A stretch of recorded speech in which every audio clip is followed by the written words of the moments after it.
Hi, welcome to our channel, dear viewers. In this video I'll show you how to clean your USB charging port on your Oppo A96.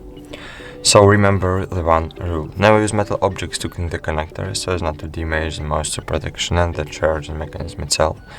I suggest to use an old toothbrush which you no longer use.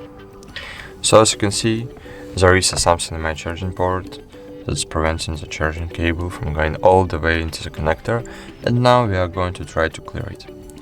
So insert the one part of the toothbrush in your charging port and just try to pry the dirt out. So that's all.